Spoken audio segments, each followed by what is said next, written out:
accomplished here, because this is amazing. I hope so. I hope they can.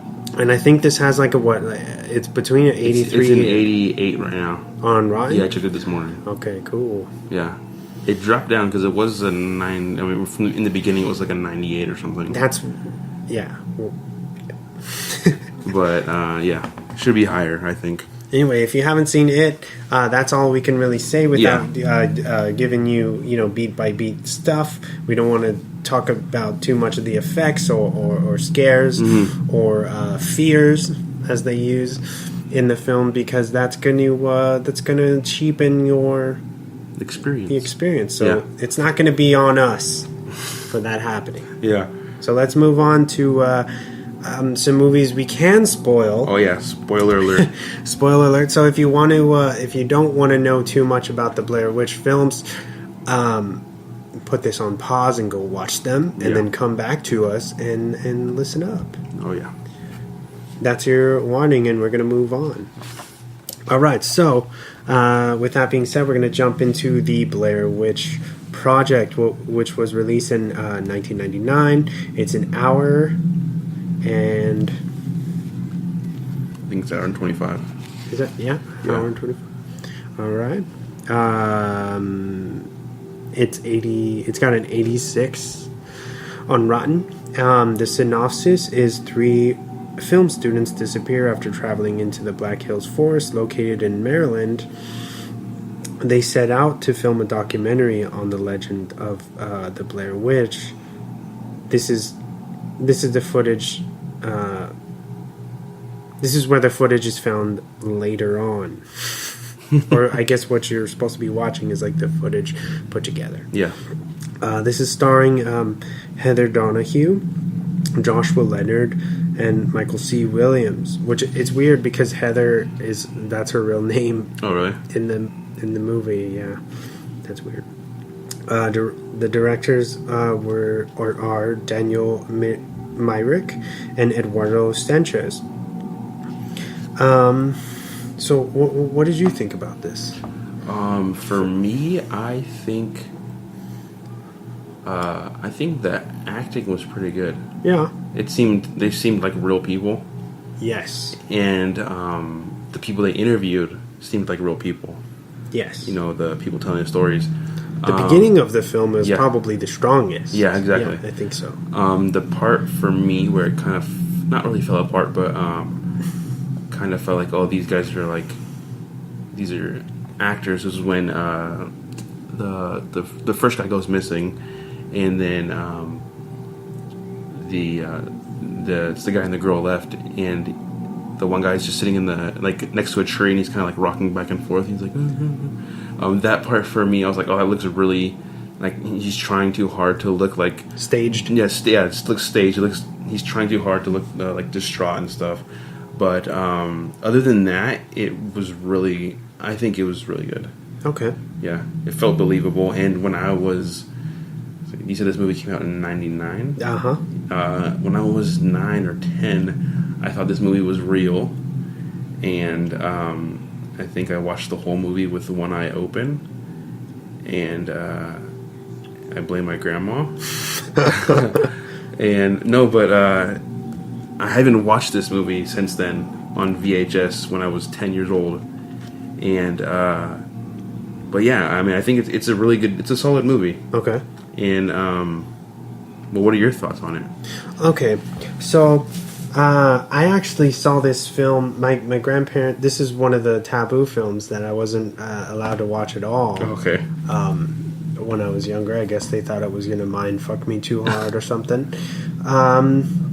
So I watched it back in 2010 for the very first time. Okay. And I thought it was good. Mm-hmm. I don't have a problem with it, but I think it's kind of definitely overhyped. With how scary people make it out to be. Oh yeah, I can see that. I do understand the whole method of less is more. Mm-hmm. But in this case, I feel like they rely too hard on that. Yeah, exactly, it's almost there's nothing. There's literally nothing. Not a shadow. Yeah. Not a. So just branches cracking. Yeah, pretty much. But going back to what you said, you thought it was scary because you thought it was real.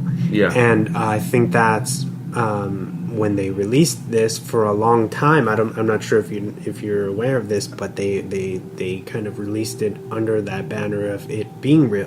Mm-hmm. A lot of people thought it was real, the way that Paranormal Activity did. Yeah. And it's very, very smart marketing because once you find out that these are actors and this is a budget movie, even if the budget was low, that kind of the mystery goes away. Yeah. And that's what makes it not very scary. Mm-hmm. You know, so I think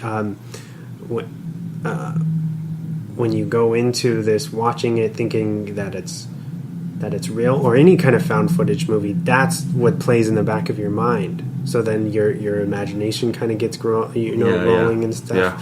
So I'm just kind of mad that I wasn't able to experience it that way. Mm-hmm. But in the same respect, I can respect what this did kind of for the industry and for horror and kind of was this one of the was this the first like found footage type of films? There had definitely been a few more before its time, but this would be the first real main, like, that broke into the mainstream. Okay. Yeah. Whatever, especially shot on like the 16 millimeter and the very grainy, like handy cam, look. That's great. It's all great. I just really wish that I could have saw something. Yeah. Because the I would say I think the best, besides the beginning and the whole like them trying to build the mythology of the Blair Witch, because I don't believe that those stories or anything really exist. That was all kind of fabricated for the film. That's really good to me. And then the very end, maybe like the last 20 minutes are very unnerving when they go into the same house that we meet in the second one. Yeah, I would say that's because they kind of that's kind of iconic when you see that guy in the corner.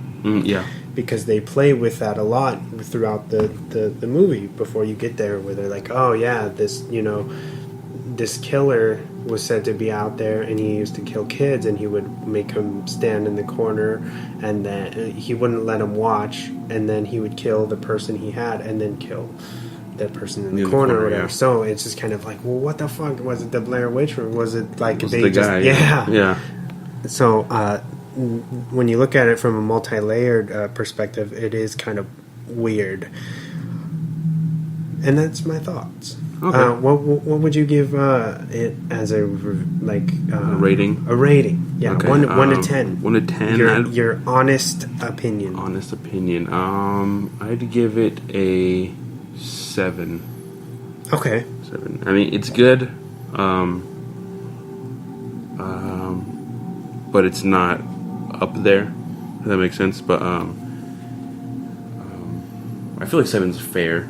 It's a fair rating. It's like you didn't. Yeah. I didn't love it, but I mean, it's an enjoyable movie. I probably wouldn't watch it again for a while, just so, just to keep it more. Because there's not much to watch. Yeah, exactly. Yeah. It's probably one of those movies you'd watch maybe every couple of years or something. If maybe to do what I did, you had already seen it, but maybe show it to somebody who hasn't seen it in the dark or something. Yeah. There's got to be a purpose. Yeah, exactly. Not something you're going to throw on. Oh yeah, let's watch the Blair Witch Project. Yeah, let's go. What about you? What would you rate it? Now that I've seen the real, like the sequel, or they want to call it a reboot, but it's kind of a sequel. I would say for this one, I would give it a 6. Okay, that's fair. It's a little higher than a half. Yeah, not an F. Yeah. It's a solid D. And my reason behind that is that it may have been effective then, back in 1999, but I don't think that it's aged very well. Yeah, I was going to say that too. Yeah, it has not. Yeah. Do you want to jump into some Swann facts? Yeah, let's jump into them. All right. All right, Swann facts. Starting off, so to create some animosity between the actors, the directors gave them less and less food each day of shooting. Oh, wow. That'll do it. This took 8 days to shoot and 8 months to edit. Wow. I really don't know what took so long there, but that's very, very interesting. I mean, I don't know. That's horrible. The 16 millimeter camera used to film was sold on eBay after the film was released. Because most of the I don't know if you know this or not, but most of the film was actually shot by the actors. Like it really is their camera. Yeah, they're actually going back and forth and holding the cameras, and that's the footage that they edited together. So there was no like director of photography in the back. Yeah. You know what I mean? So that's pretty cool. The original title for the film was The Blair Witch Tapes. Okay. And the DVD version, the one I think that we just watched right now, reveals sections previously not shown on VHS. And the film is said to take place in October of 1994. Okay. Did it specify what clips were added? Actually, no. No? Okay. No. I like I said, I never watched the original one. I actually did, but I do have the VHS of Blair Witch Project, so I might have to watch that and see what's different. Mm-hmm. That'd be really cool. Yeah. Maybe we should have done that. We should have watched that in the living room. But anyway, yeah, that was my last Swann fact. So do you have? I actually have. Before I forget, I queued up. Have you ever heard of I think they show it on Bravo, the 100 Scariest Movie Moments. Mm-hmm. You've heard of that? I think I've heard of that. Yeah. I don't know if they've done it so much now, but if you know... Back in the day, right? Yeah. Yeah. They did like the ranking of the scariest movie moments. So anyway, I queued the Blair Witch Project section. Okay. From a little clip from that show. Cool. So you want to check it out? Oh yeah, let's do that. All right, here you go, guys.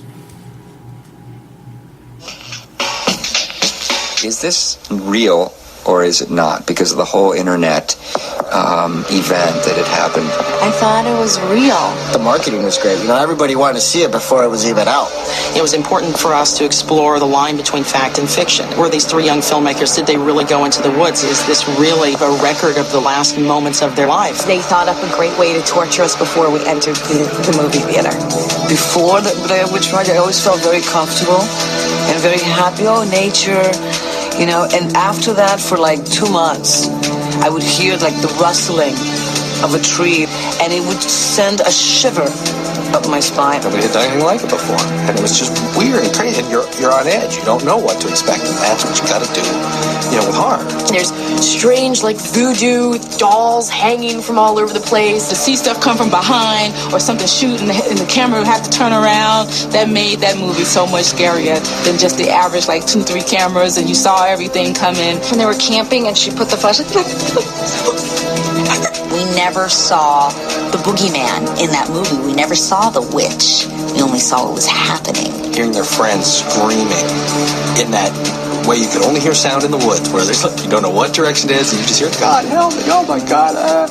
There's nothing they could have filmed that could have been worse than what I was imagining. These people are looking for the witch's house, and they find it at the end.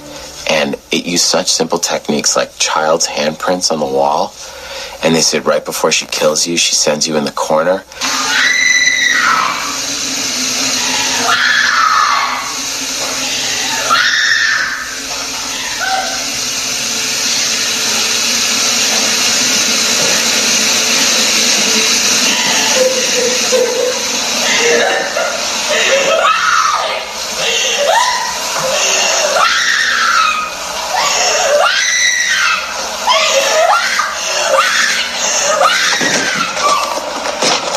and I look over, and my buddy, who's like 6'2", 220, is like this. It's amazing what you can do on like such a low-budget movie. Just yelps and shadows and screams. The film was shot for about $40,000, and the film went on to